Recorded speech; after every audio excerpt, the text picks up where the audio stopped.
Today we are honored to have Dr. Matthew Porteus from Stanford University.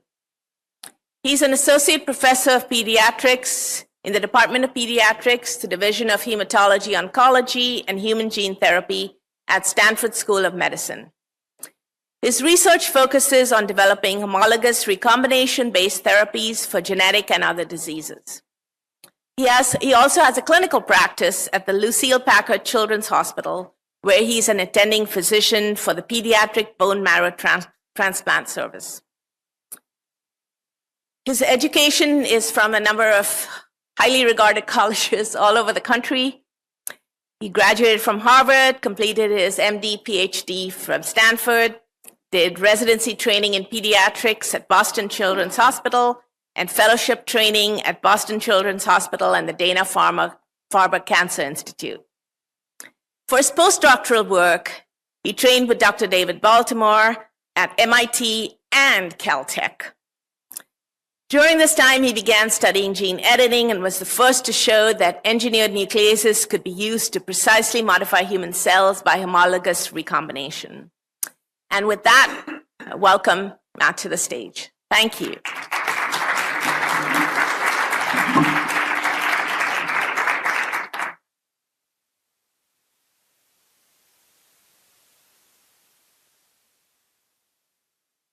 Thank you, Nina, for the kind introduction. Thank you all for inviting me. I'm very honored to be the keynote speaker for the 30th annual meeting. I guess it's not a Nobel Prize winner, and I guess that's why the snow wasn't as big as it was 10 years ago. I'm going to spend the next 45, 50 minutes going through some of our work on developing a stem cell-based therapy using homologous recombination. And through this story, hopefully we'll touch on some areas of interest to all of us. Here are my potential conflicts of interest, the most relevant of which will be Kamau Therapeutics, who is the current sponsor clinical trial using homology-directed repair to treat sickle cell disease. I've been focused on using genome editing by homology-directed repair since I did my postdoc with Dr. David Baltimore. And the idea here is that we design a nuclease. The most active and specific nuclease now available to us is the CRISPR-Cas9 system. We engineer this nuclease to make a break in the target site of interest. At this point, the cell will repair that double-stranded break either in a precise fashion by non-homologous end joining, in which case the target site is precisely regenerated and the nuclease can cut it again. It can either be repaired in a mutagen fashion by either non-homologous end joining or microhomology-mediated end joining and create small insertions, deletions at the site of the break. But and that has been the basis now of the FDA-approved therapy CASSS as well as several other therapies coming down the pike, in vivo therapies from Intellia. But the pathway that we want to harness is the homologous recombination or homology-directed repair pathway. So the cell repairs double-stranded breaks using homologous recombination, particularly in S and G2 of the cell cycle, using the sister chromatid. If we provide an extra piece of DNA, what we call the donor DNA, or a substitute sister chromatid, the cell will use this intact copy of DNA and paste the information from the intact, undamaged DNA as a way of repairing the double-stranded break. And in this way, one can insert the precise changes in the genome that you want. And I'll talk later about the versatility of using homology-directed repair because it can template a single nucleotide change to the insertion of a large gene cassette. Now, the other aspect of the therapy we're developing is to use this precision and versatile editing system in stem cells. And so stem cells have a very different pharmacokinetics and pharmacodynamics than other drugs in that they have lifelong durability and broad biodistribution. And so in this data, I show that we have taken human hematopoietic stem cells, labeled them with a luciferase gene so we can visualize them when they're exposed to luciferin in vivo in the mouse, and transplanted them into the left femur of a mouse. And unlike a normal drug, that would begin decaying immediately, this stem cell drug then expands and migrates throughout the body. And you can see the light being emitted from many portions of the body. What this image underestimates is the progeny of these hematopoietic stem cells, including macrophages and microglia and T cells and B cells, are also now permeating all of the tissues of the body. So a single injection of a drug, a stem cell drug, now can interact with every tissue in the body for the lifetime of the animal. Hematopoietic stem cell transplantation is now a 50-year-old, well-established therapy used around the world. So the disease I want to focus on is sickle cell anemia or sickle cell disease. This is the most common serious genetic disease in the world, affecting millions of people around the world. It's estimated at least 100,000 people in the United States have sickle cell disease. Every patient has the same single nucleotide change in the beta globin gene, causing the single amino acid change in the beta globin protein, causing the hemoglobin tetramer under low oxygen conditions to polymerize, converting these beautiful, pliable, flexible, deformable, normal red blood cells into stiff, sickle-shaped red blood cells. They occlude blood vessels and cause a multisystemic destructive disease, including strokes, pain crises, destruction of the kidneys, destruction of the lungs. In Africa, where millions of people are born per year, over 500,000 or over 300,000 people are born per year, the median lifespan is in the first decade of life. In the US and other Western countries, the median lifespan for people with sickle cell disease is in the mid-40s. But when you listen to them describe their lives, they describe their lives something like this. I wake up every morning and I assess whether the degree of pain I have. If I'm in mild pain, I decide I can go about my day. If I'm moderate pain, I will try to treat my pain at home and modify my daily activities. And if I'm in severe pain, I will go into the emergency room to receive IV opiate pain medicines. And if I'm very severe pain, I know I'm going to go to the emergency room and spend the next 1, 2, or 3 weeks in the hospital dealing with my pain. So essentially every day they have to deal with this randomness to their lives, which precludes their ability to plan and execute on their dreams and visions. For children with sickle cell disease, this means their caregivers also have no control over their daily life, because if their child wakes up in severe pain, all plans for going to work, for continuing their own education, for their own personal life will be put on hold while they take care of their child with sickle cell disease.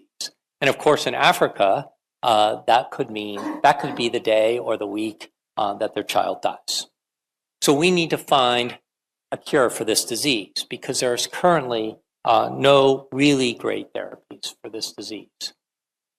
So the technical aspect then, to go into, to change a schematic to a slightly more detailed schematic, is we engineer our drug, our hematopoietic stem cells, outside the body, and I'll comment though that all drugs are made outside the body, by taking our purified hematopoietic stem cells, putting them into cell cycle, because the HDR pathway occurs most efficiently in S and G2 of the cell cycle. We deliver our Cas9 and guide RNA nuclease as a ribonucleoprotein complex via electroporation. Describe to you why we use a high-fidelity Cas9, which is called SPI5 Cas9 by Aldebaran. And we deliver the donor molecule on an AAV virus. Now, this may seem peculiar to you, but AAV has evolved the property to not integrate into the genome, so we don't want integration, we just want it to serve as a template. It has also evolved the ability to traverse the cytoplasmic DNA sensors in primary cells that activate a type 1 interferon response. And by combining this system, we're able to achieve targeted integration frequencies of 40 to 80% in hematopoietic stem cells and high frequencies of targeted integration in a variety of other cell types. So applying this system then to sickle cell disease, the goal then would be to convert the single pathologic T to a non-pathologic A.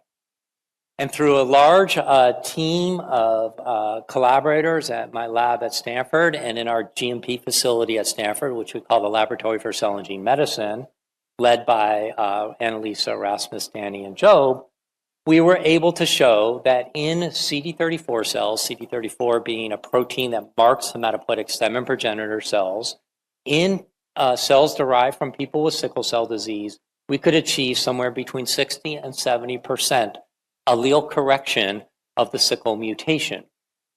And when we convert those CD34 cells into red blood cells in vitro, we find that the unmanipulated cells primarily produce or almost entirely produce the pathologic hemoglobin S with a little bit of fetal hemoglobin, an artifact of the in vitro differentiation system.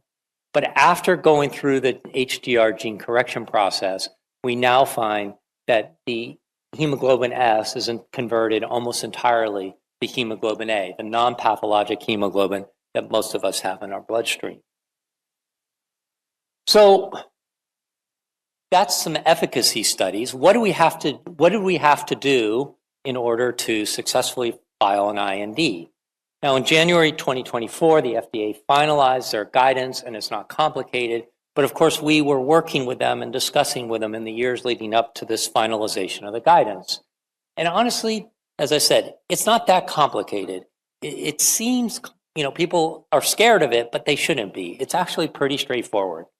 They recommend, and the other thing is this is a guidance. So these are non-binding recommendations that help us as sponsors and drug developers to understand what will allow us to successfully submit an IND. So first is the recommendation that we use a genome editor that minimizes off-target events. The second is that we want to assess whether we have made changes at other sites in the genome, either small insertion deletions at so-called off-target sites, or whether we've created chromosomal rearrangements in the genome. We want to make sure, we want to measure the residuals of our genome editing process in our drug product, assess the biologic consequences of 2 through 4, and then ultimately, like all drugs, understand its biodistribution. Now, I showed you the biodistribution that we know occurs with hematopoietic stem cells, which is they expand, they migrate, and they differentiate into all the blood cells of the body. So I won't show you the data on that.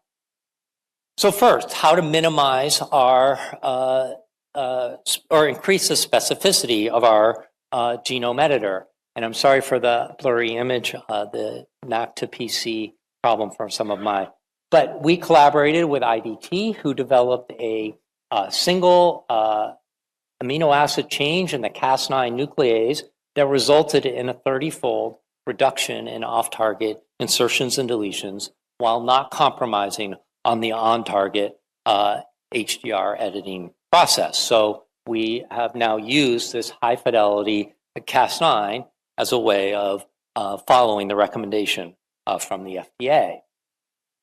We used 3 different tools, or orthogonal tools, to identify a candidate list of potential off-target sites. We then interrogated each of these nominated sites for the possible generation of insertions and deletions at these off-target sites. And found, sorry, let me go, I'll get to it. Sorry, I got these out of order. And we found that only a single site had measurable off-target indels. It had about a 1% measurement compared to the on-target site being close to 90%. We annotated this site. It was hundreds of thousands of base pairs from the nearest gene and annotated to have no functional relevance. When we've now gone through and looked, compared these different tools to nominate off-target sites, we find actually that the bioinformatic methods are better at identifying the off-target sites. So the green X's here, so the ability of the bioinformatic methods to detect bona fide off-target sites, whereas over here, the biologic methods you can see can sometimes be relatively insensitive to finding these bona fide off-target sites.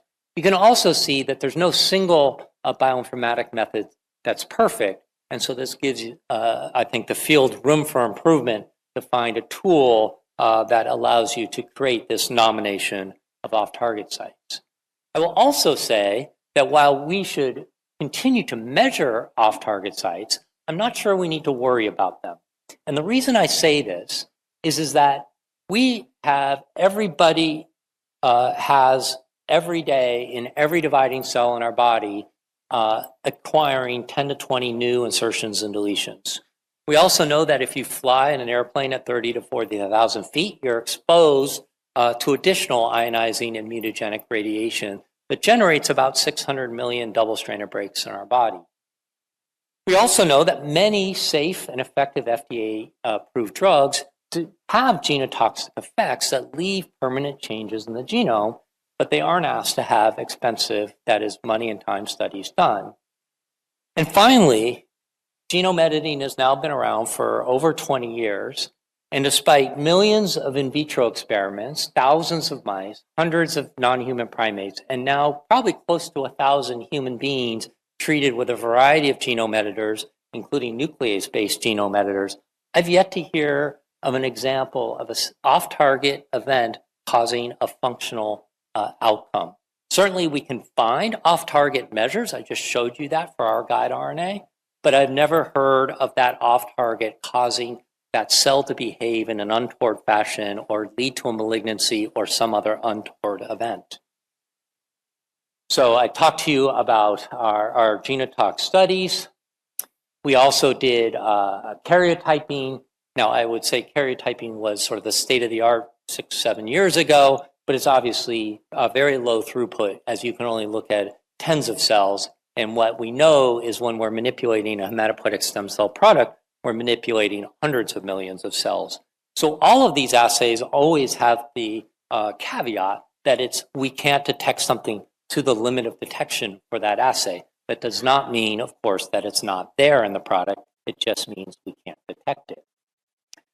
Now, there are more modern methods to assess gross inter and intrachromosomal rearrangements, and I highlight an assay developed by Tony Feldman called CASSS. But again, every year, we develop better and better assays to lower that limit of detection to what is going on in the genome after it's been exposed to a genome editor. And then finally, again, I apologize for the blurry figures. We assessed what were the biologic consequences of exposing these cells to our HDR process.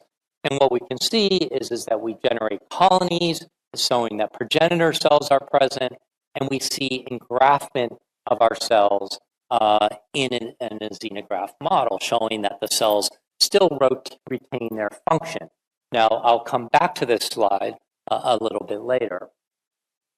Now, recently, the FDA and the NIH have given guidance to scientifically minimize the use of animal studies, and I believe this is welcome. In part because the mouse xenograft study has been a traditional way of assessing tumorigenicity of a human cell-based product, and it's actually a terrible model for that. It's actually really, really hard to make a human tumor from primary cells that will engraft into a mouse.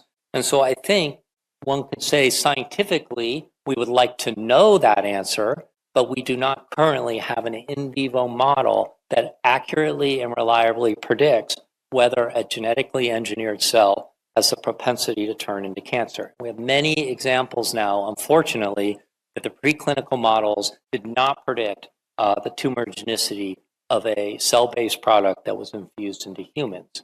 So just because we want to have an animal model doesn't mean we should use it unless it is scientifically shown that it does have a reasonable predictive ability. We wanted to measure the residuals of the genome editing reagents as recommended, and we found that the Cas9 by 48 hours post-electroporation was becoming near undetectable, and the AAV capsid was undetectable using a sensitive nanoimmunoassay. So we see a dramatic, if not complete, undetectability of the residuals of our genome editor and our cell-based drug product. So with that, a successful IND was filed by Stanford. It was transferred to a biotech company called Graphite Bio. And under the sponsorship of Graphite Bio, the first patient was infused in August of 2022, so about 3.5 years ago. Now, this patient is now, as I said, over 3 years out. She's doing clinically well with a hemoglobin S of less than 10%. She's transfusion independent, and she has resumed her professional career goals of going into the film industry and now lives down in Los Angeles. She's originally from Sacramento. Unfortunately, it took her too long to get there. She required transfusions for almost 9 months. She required the use of growth factors for almost 6 months. And so with that, we knew we had to go back to the drawing board and find some HDR process that would create a more rapid reconstitution of the blood system, but that would give at least as good, if not better, clinical outcome. And so I go back to this slide, and what you can see is that the HDR-edited cells formed fewer colonies and engrafted less well than the unmanipulated cells. So while they did form colonies and they did engraft, they weren't as healthy as the unmanipulated cells. Meanwhile, as we were translating this work, because of course it takes time, the field was learning that particularly the AAV we were using, while it is great at getting across the cytoplasm without inducing a type 1 interferon response, the structure of the AAV genome was introducing a p53 stress response. And what we showed is that the number of AAV genomes in the nucleus was directly proportional to the p53 stress response as measured by p21 mRNA upregulation. So the goal then is, how do we reduce the AAV amount while maintaining a high frequency of HDR? So creating a drug product, a cellular drug product with higher cellular health, but not compromising on the efficacy HDR endpoint. And so we've worked on a couple different approaches. One is to inhibit DNA PK, another is to inhibit a protein called 53BP1. And the inhibitor of 53BP1 was discovered and developed by IDT. And interestingly, well, I'll show you the data, is that it upregulates homology-directed repair, but not by inhibiting non-homologous end joining. And so therefore, the genotoxicity of using I53 is not as bad as inhibiting globally the DNA PK catalytic subunit, which is essential for non-homologous end joining. So what we showed, or the team showed, is when you reduce the amount of AAV that is given to the cells, the amount of HDR goes down. So you can see from 48% to 33%. But you also do see, again, this dramatic reduction in the amount of p53 activation. So how can we lower the amount of AAV so we get lower stress, but now rescue the HDR? And that was by adding this inhibitor, this peptide inhibitor of 53BP1 to our electroporation. And now you can see that at the low MOI of 625, we get 38% HDR, but if we use the same MOI and add the 53BP1 inhibitor, the HDR goes up to 56%.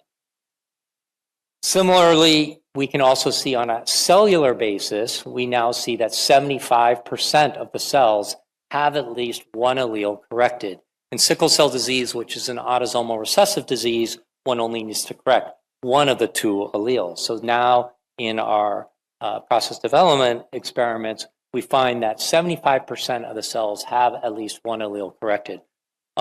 What is the threshold? We think the threshold of cellular correction needs to be around 5 to 20%.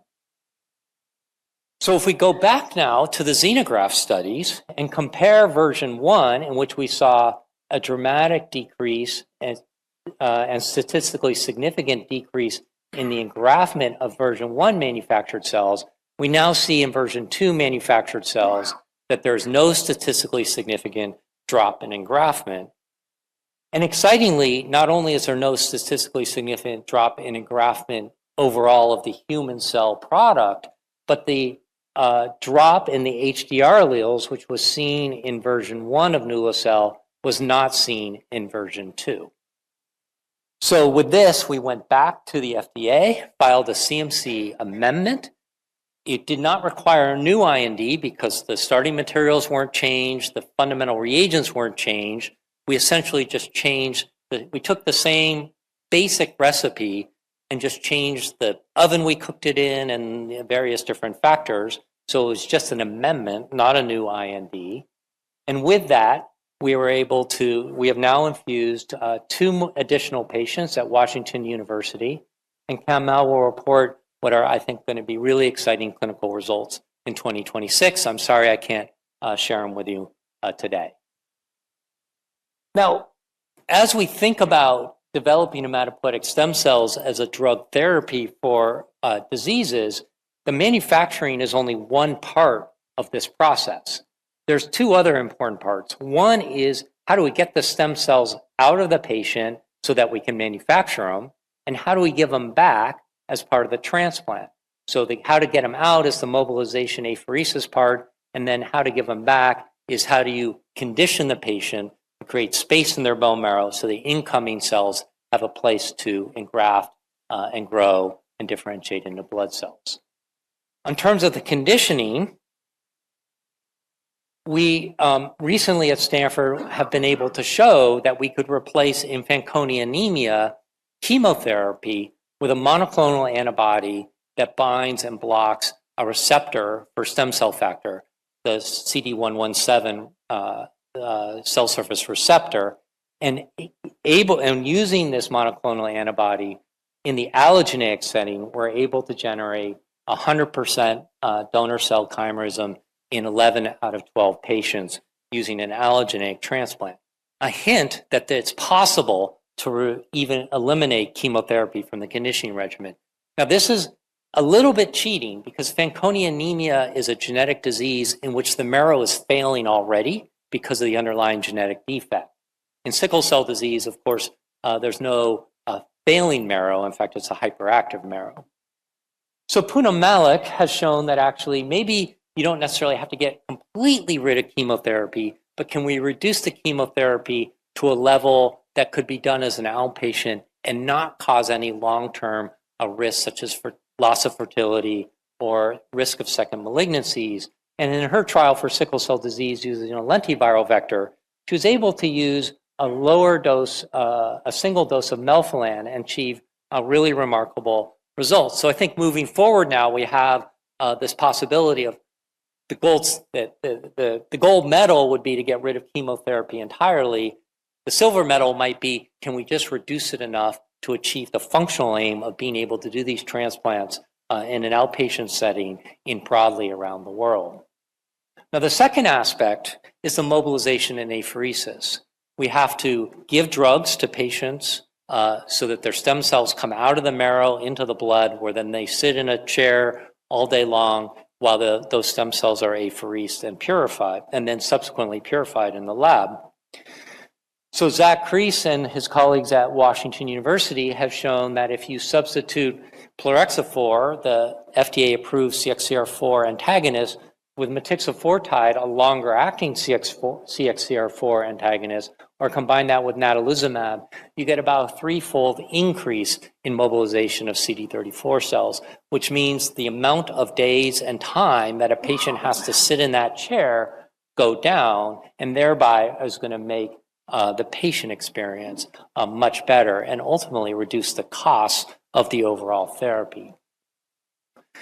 So by solving the problems of mobilization, manufacturing, and condition, it may be that the drive to figure out how to engineer hematopoietic stem cells in situ, which may have technical and biologic and safety challenges, would be reduced. Talk to you later. I'm a strong believer that we should always be trying different things, but we shouldn't be predetermining which approach might work and which approach might not work. We should let the science and results guide us to that. Now, if we can advance these, maybe HDR can be applied to other disease. So I'm going to take a little diversion here and just talk about how we've been using homology-directed repair to insert a gene cassette into a so-called safe harbor, into a location in the genome known to be safe as a way of generating an hematopoietic stem cell product. And the first application of this was work done by William, when he was a graduate student in the lab, and Sophia as an MD PhD student in the lab.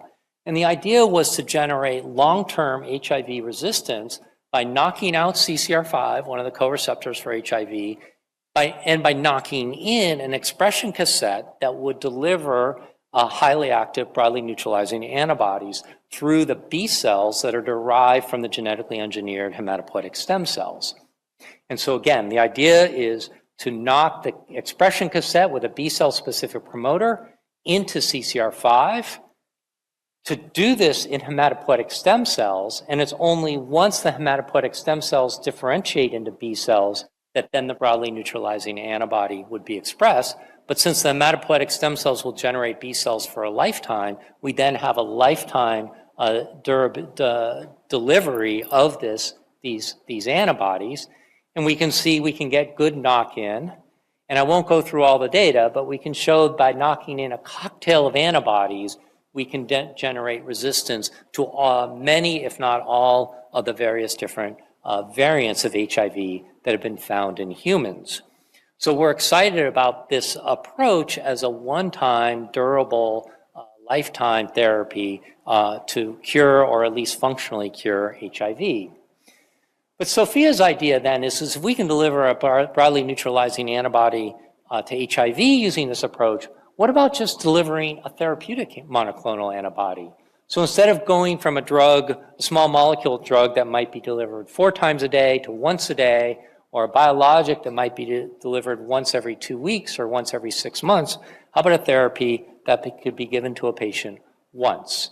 And so the idea, again, is to take autologous hematopoietic stem and progenitor cells, engineer them with this B cell expression construct such that the B cells that are derived will deliver this therapeutic antibody for a lifetime. And so we chose to, as a proof of concept, to use an anti-PCSK9 antibody and an anti-TNF antibody. And what she found is that when she engineered mouse HSCs to deliver these antibodies through the B cells that came from the HSCs, we got therapeutic levels of the anti-TNF antibody. In this case, we're using the mouse version of anti-TNF, which would use the humanized version. And we got supraphysiologic levels of the anti-PCSK9 antibody. These levels actually suggest that you might only need 0.1 to 1% of the B cells derived from the HSCs to give therapeutic amounts of the antibody. So we're excited about this and we're finishing up this work. Now, what I want to switch in the last 10 minutes or so is some thoughts on how to make this development process more efficient. So the FDA advises, that in a phase 1 investigational drug, one should use GMP reagents, but it is only at phase 2 or later stages that you must comply with cGMP. And as probably all of you know in the audience, the difference between a GMP depending on what you like as your nomenclature versus GMP, can be a log or 2 logs difference in price. And as an academic investigator, the difference between finding $3 million in my back pocket versus $30,000 in my back pocket is dramatic and thereby enables us to get into phase 1 trials more efficiently. So what I want to think about is, can we take them up on this offer, particularly for rare and ultra-rare diseases? And I think the FDA is certainly being a partner in still providing scientific oversight, but certainly recognizing that we need to figure out how to do this in a more effective and cost-effective manner. The second thing that we need to think about, and again, I commend the FDA to joining us in this search, is how can we change our CMC process for a cell-based drug where you make it better, and better could be better in a variety of different ways, without punishing the sponsor for making it better by making them go back to the beginning. And again, thinking, there's been a saying in the field that for a cell-based product, the process is the product, but that can have these negative ramifications because if you change your process, then if you believe in this, then you change your product. The patient doesn't get the process though, they get the product. And so I'm advocating, and again, I'm being a little provocative here, that what you really want to define is clinically meaningful critical quality attributes and get to that way in the best possible way. If you can get there in 3 steps instead of 10 steps, we shouldn't be punished for getting there in 3 steps, even if our original process took 10 steps. And finally, another point I want to make is that, and I guess I'm sensitive to this because in the field of genome editing, you hear this term in vivo editing versus ex vivo editing. And what I want to point out is all drugs are made ex vivo, and they only have their biological effects in vivo. And in fact, monoclonal antibodies and enzymes were once considered too boutique to be broadly used, but with process engineering, now most of the top-selling drugs are monoclonal antibodies, and I expect many in the room were actually present as this process engineering and yields increased and turned monoclonal antibodies into really the backbone of modern-day medical therapy. And so instead of thinking about genome editing as in vivo and ex vivo, I like to think about genome editing as whether you're delivering it as a gene-based drug into the body or you're delivering it as a cell-based drug, which I just described to you as a hematopoietic stem cell-based drug. But you can say, well, genetically engineered cell-based drugs are complicated to make. I sort of highlighted, I gave you some overview of that, but they are complicated to make, no doubt about that. But you know what is also complicated to make? Automobiles. They are really complicated to make. It takes 40 to 200 steps with 30,000 individual parts to assemble an automobile. Many of those parts actually already come pre-assembled. But if you look at our ability to make automobiles over time, and I try to avoid the word cars because in this world, in my world, of course, cars now means chimeric antigen receptor T cells. So you can see we've become really good at making automobiles around the world. I would say in a sort of regional, using regional factories. China makes 30 million cars. India makes almost 6 million automobiles per year. And what was part of the secret to this was the industrialization of the supply chain and the semi-automation of manufacturing. I also just want to use the pizza restaurant analogy. Currently, if my GMP facility makes one product and it costs them $2 million to run the facility, they charge me $2 million for my cell product. Well, now if a pizza restaurant, I ordered one pizza and they charge me $300,000 for the pizza, I'd never order a pizza from them. So we have to create volume discounts for everyone so that we increase volume, and this allows the cost per unit to decrease. And I think we're at the cusp of industrializing cell manufacturing industrializing it in automated processes. And I highlight just the Solaris. They announced recently their collaboration with Cabaletta. And I think this is just one of many examples of how we can turn a human-focused process into an automated closed system process in which thousands, if not tens of thousands of products can be made per year in a cost-effective, reproducible, and reliable process. What about point-of-care manufacturing? Some of you may have heard this idea that we could put a device in every little hospital or clinic. And I believe that that strategy should be tested, but perhaps you can sense my enthusiasm because I'm not personally putting any of my personal time and resources into this idea of point of care.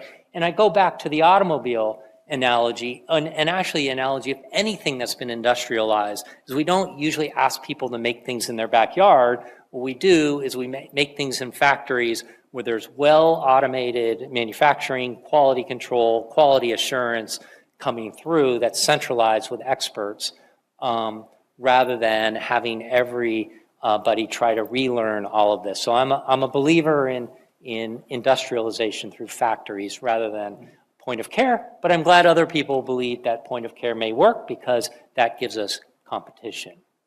And the last thing I want to comment on is this issue of pricing and payment and the idea of value-based payment versus outcome-based payment. Now, for small molecules, biologic, nucleic acid therapies, the distinguish between value-based and outcome-based is not that meaningful, because when a drug stops working or it starts having toxicity, you stop taking it and stop getting paid for it. So value and outcome are sort of coupled to each other. But with these lifetime gene and cell therapies, in which you might get it once, and the lifetime, the effect could last a lifetime, or the toxicity could occur many years later, that differential between the value of the therapy, this therapy is worth $3 million or more, but you have to pay it all up front, and so the payer may be reluctant to pay $3 million up front when they don't know that the outcome is guaranteed down the road. And so I think as we need to figure out in the US how to incorporate value versus outcome-based reimbursement for durable gene and cell therapies. Now, countries that have single payer systems may have an easier time navigating this, because there's a single payer who can then assess whether a one-time therapy is actually in the best interest of its economic system, not only in the best interest of the patient. So in conclusion, I'd say curative stem cell-based therapy are being proven out in clinic. These therapies are cost-effective, and they reduce the overall healthcare expenditures both directly and indirectly. I introduced you to sickle cell disease, where the indirect costs on family members or on people's lives are as great or greater than the direct costs, because it perturbs people's ability to fulfill their dreams.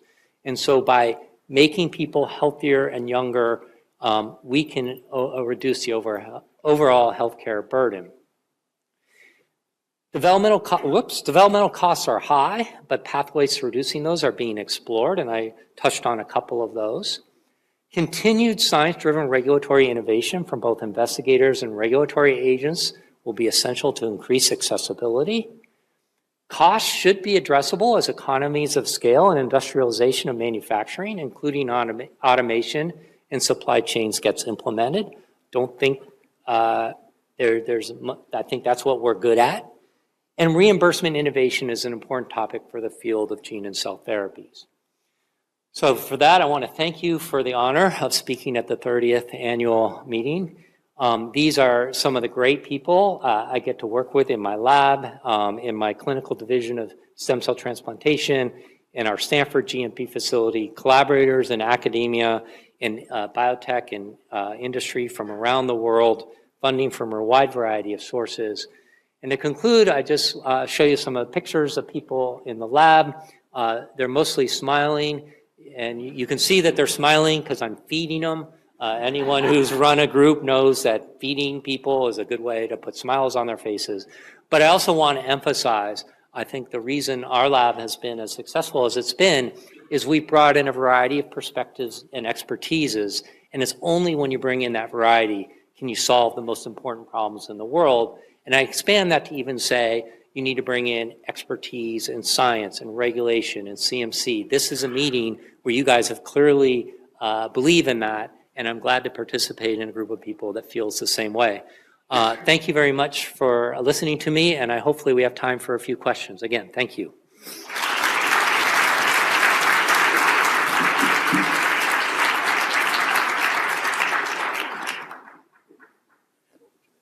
What? Going to head over to those chairs on the left, the far chair.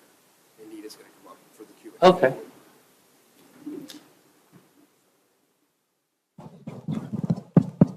I need a mic. If I'm going to sit over there, I need a mic. Correct, that's what I was saying. You can stay at the podium. Yeah, okay. Change it on the fly. Working on the fly.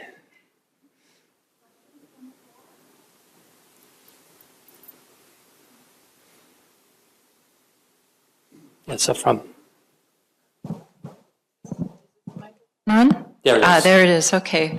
Hi, Professor Porteus. Thank you so much for your elegant talk. I'm Kathy Francison from Genentech Roche. Wonderful to hear your sort of pragmatic considerations about the conditioning of the patients, the apheresis steps in addition to the CMC aspects and even the reimbursement. I did want to make just a couple comments. Thinking about the GMP requirements when you make improvements into some of the reagents. And I'm always thinking in the sort of international setting. I do a lot more work with ICH now. So it's interesting too, though, that even in the International Guide PICS Annex 2A, which is GMP for ATMPs, there's actually some really useful verbiage in that about using kind of a sliding scale of GMP, depending upon the proximity of the materials to the final product. And I just had that come into my mind as I was listening to you. I think there's some useful things to leverage there.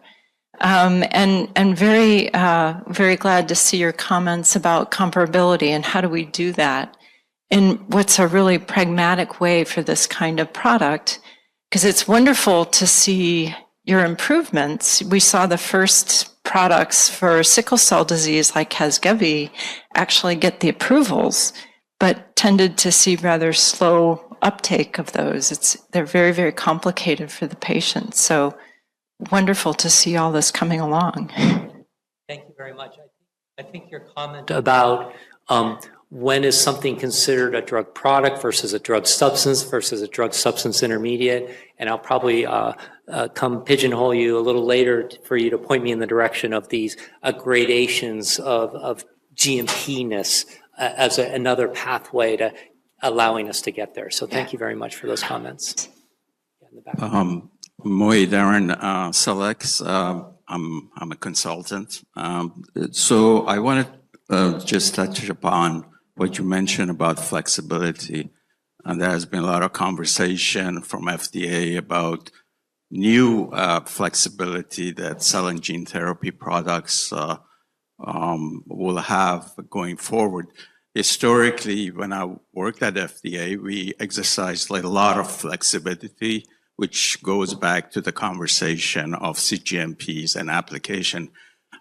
Can you comment on how much more flexibility you would need to go forward, and whether you believe that there's also flexibility that is already baked in the process that you would like to discuss?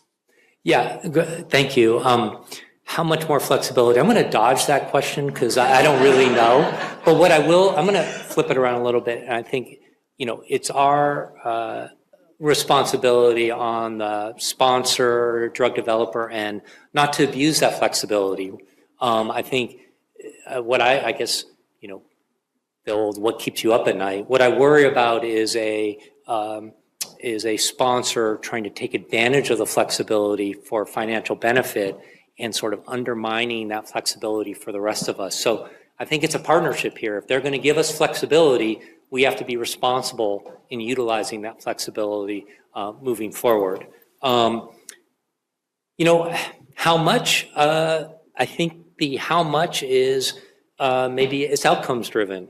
We need enough flexibility that allows us to get novel, I'm biased, lifetime gene and cell therapies into patients in a cost-effective, accessible way around the world.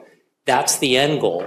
Now we need to figure out they need to be safe and cost-effective. So how much flexibility we need to get there and what are the trade-offs? I'm not going to put my foot out on it. I'm not going to go out on a limb yet, but just say that this is the conversation we need to keep having. So thank you. I have a quick follow-up. When you talk about cost effectiveness, do you think FDA has a role in that area? Well, the FDA is here, and they'll tell us that they've played no role in that. And I think there's pros and cons to that. But in some ways, I think that it would be really challenging for them to give an approval based on a price. I would not want to put them into that position. So how should the scientific approval be given, and then a layer of appropriate pricing be factored in? Oh, maybe we can have a conversation over a beer tonight about that. Yeah, in the back. Hi, my name is Santosh Pari. I'm from Genentech. What really keeps me up at night and what I do day in and day out at Genentech is trying to automate everything that I can in the context of monoclonal antibody biologics, analytical characterization and other aspects of development, right? And I really find it very difficult to do a lot of robust automation, and also when you're trying to meet deadlines and everything, like you have a tendency to just do it manually or just move on. So I liked your while I liked your analogy about making these cell-based therapies the way you would make cars, but I really think it's probably going to be very difficult. So I wanted to see if you have any insights on how we can, as an industry, accelerate our automation efforts so that we're not doing one piece at a time automation, but we have a strategic change in our mindset and shift in perspective, and we put automation first in order to go there faster than we can. Sorry, it echoes up here a little bit, so didn't hear entirely what you said. So if I missed your question, but how do we help? If I understand correctly, it's how do we incentivize the automation process? Is that a way? Yeah. Okay, you're nodding. Great. I've had the opportunity to talk to a couple companies who sort of put their toes into the AAV world, and they pull the toes out because we can't quite figure out whether AAV is going to be a great new biologic or not. But when you talk to these companies, when they go in, they're improving yields by tenfold in a few months. So I think if we applied sort of the large biotech, Genentech, Amgen, Regeneron, industrialization approach to these cell and gene therapies, and really focus on process engineering, I think it can happen. I've made a comment in other forums that in academia, we do not reward process engineering as much as we should. So important. If I had 9 lives, probably one of those lives, I'd love to be a process engineer. I guess I am not quite a car-carrying process engineer, but I love that process. How do you make this a little bit better? How do you make that a little bit better? And that's where I think the large biotechs, even small biotechs, but I think the large biotechs that have the resources are going to be able to do that most effectively. And supporting companies like Solaris and others. I hope Solaris should not be the end game, right? We need multiple of these that put them in competition, but really for them to make investments in these companies. Thank you. We'll take one more question from the floor, and then we have some online. Yeah, thank you. That was an excellent presentation. I'm Bob Citron. I'm at PATH, but I'm one of those 30-year guys who started this meeting. But I'm in vaccines, those of you who still believe in them. And this reminds me a bit of when I first came to PATH, and the vaccine people were kind of shunned in a corner because we weren't fancy biotechs, but we've certainly grown. But in your case, and now I work for PATH, and I'm trying to think of the rest of the world, Africa in particular. It's hard for me to believe that the format, even conceived now by what you presented, would be viable in that mass production. Yeah. So there's going to have to be some breakthrough I hate to use the word generic, but do you really always need to get the cells from the individual? Yeah. Because all the manufacturing models that you talked about require, everyone gets the same model car. They don't customize it. So I appreciate your thoughts on the future in terms of the markets, which, like you talk about, sickle cell Africa would need it. Thank you. Yeah, agreed. I mean, I think how to get to Africa and what is incredibly important. I'll start out with being a little more optimistic is, and it goes to your breakthrough comment. Africa didn't build out a lot of landlines for phones. What they ended up doing is putting, computers in everyone's pockets, called, mobile phones. And so maybe that's the equivalent breakthrough, is that we need to stop thinking about we need to put landlines in everywhere, but have that breakthrough where we're creating mobile phones as a way of doing it. The other thing I think is again, I think my example of our sickle cell clinical trial is you learn so much more by trying. So I think we need to try to do this in Africa. And if it doesn't work, we will learn what are the real choke points that we need to solve rather than the theoretic ones we think we need to solve. And so, but if we just always sit on the outside and go, well, I think it won't work because of theoretic A, B, C, or D, we'll never learn. And thank you for the comment about practical aspects. Practically, let's learn what the real problem is and then solve problem A. Once you solve problem A, you're going to get to problem B, and you solve problem B. But I think if you're trying to solve problem X because you think that's the problem, but you haven't solved problem A through whatever before X is, W, I think we won't get there. So I think really trying is important. We have ideas about how to just simplify things there. Autologous versus allogeneic, I come from the world of allogeneic stem cell transplantation, graft rejection, immune suppression, graft versus host disease. These are real challenges. The human immune system, we have never overestimated the challenges that the human immune system has posed to drug development, gene and cell therapies. So, again, I'm glad people are working on trying to develop allogeneic therapies. I'm only one person, and so I have to I'm focusing more on how you develop a scalable autologous therapy. If somebody figures out how to do allo and we push each other, I think that's fantastic. Do we have one more question? Do we have time for one? I think you have time until the countdown. I'd like to take one question from the online. Okay. So Chandra Webb says, wonderful talk, thank you. Can Dr. Porteus please comment on how, in the manufacturing mindset, can variability in the quality of the harvested, unengineered patient stem cells can then impact the quality of the drug to be transplanted? Yes, it's a great question because our starting material in an autologous product is variable, both because people are variable, which is great, but the environment, the genetic variability and environmental variability, and that's why I think we need